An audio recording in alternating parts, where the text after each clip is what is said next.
امام مالک کے پاس ایک شخص آیا، کہا اللہ عرش پر ہے، اللہ عرش پر ہے، لیکن کیسے؟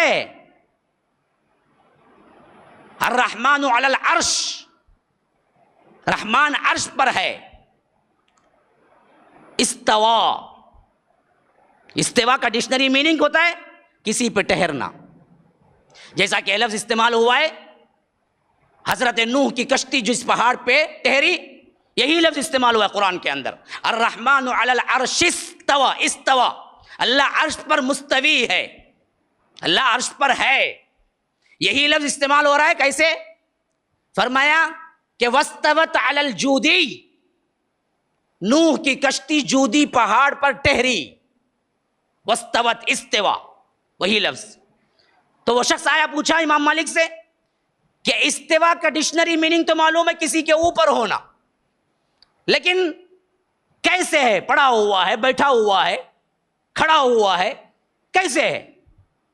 تو امام مالک کو اتنا غصہ آیا، اتنا غصہ آیا، کیوں؟ سلف الصالحین کا منہج سیکھو، خالی یہ نہیں کہ اللہ کو مان لیا، اللہ کو ویسے مانو جیسے سلف نے مانا ہے، جیسے اللہ کے رسول نے سکھایا ہے۔ امام مالک کو اتنا غصہ ہوا اس پر، مسجد نبوی جیسی جگہ پر رہتے ہوئے بھی کہا اس بدبخت بدعتی کو باہر نکالو، کہا کہ اس بدبخت بدعتی کو مجلس سے باہر نکالو میرے۔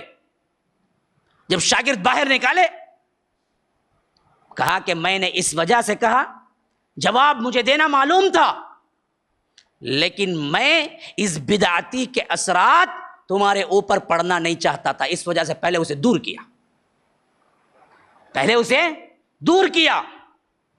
اب سنو جواب، فرمایا الاستوا معلوم، استوا کا ڈکشنری میننگ، لغوی میننگ مجھے معلوم ہے، تم کو بھی معلوم ہے عربی میں استوا کسے بولتے ہیں، لیکن جب اللہ کے ساتھ یہ اسم جڑ جائے، یہ فعل جڑ جائے، والکیف مجہول، ہمیں نہیں معلوم کہ اللہ کیسے ہے وہاں پر۔ اتنا ہمارا عقیدہ ہے کہ اللہ عرش پر ہے، کیسے کسی کو نہیں معلوم، والکیف مجہول والایمان بہ واجب۔ تمہاری عقل میں سمجھ نہیں آ رہا ہے بلکہ تم یہ نہیں کہہ سکتے کہ اللہ عرش پہ نہیں ہے، بلکہ اس پر ایمان لانا واجب ہے کہ اللہ عرش پر ہی ہے، کہیں اور نہیں ہے۔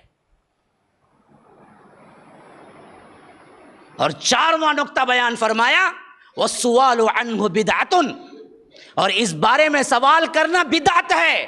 کیوں؟ اصحاب رسول اللہ نے سوال نہیں کیا۔ کیا عقیدہ دیا ہے! ہمارے اسلاف کی قبروں کو اللہ نور سے بھر دے، کیسے پروٹیکٹ کیا ہے شیطانوں سے، اور ہم کیسے چھوڑ کے بیٹھے ہوئے۔ آج نمازیں ہیں، روزہ ہے، زکوٰۃ ہے، حج ہے، فلاں ہے، عقیدہ صحیح نہیں تو کیا لے کے جانا ہے؟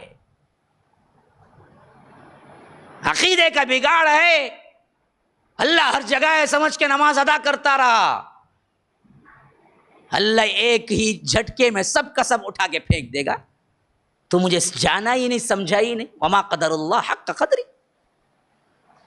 جو میرا قدر تھی، جو میری شان تھی، وہ تو سمجھا ہی نہیں، تو نمازیں پڑھتا رہا۔ اسی وجہ سے اسلاف نے سب سے زیادہ یہی اصول ہے اللہ کے ہر صفت کے معاملے۔ السلام علیکم ورحمۃ اللہ وبرکاتہ۔ ناظرین کرام، مرکز السلام کے اس چینل کو ابھی تک جنہوں نے سبسکرائب نہیں کیا ہے، برائے مہربانی سبسکرائب کریں، اور ہر دن کی اپڈیٹ کے لیے آپ بیل بٹن دبا کر ہمارے ساتھ تعاون فرمائیں۔ جزاکم اللہ خیرا۔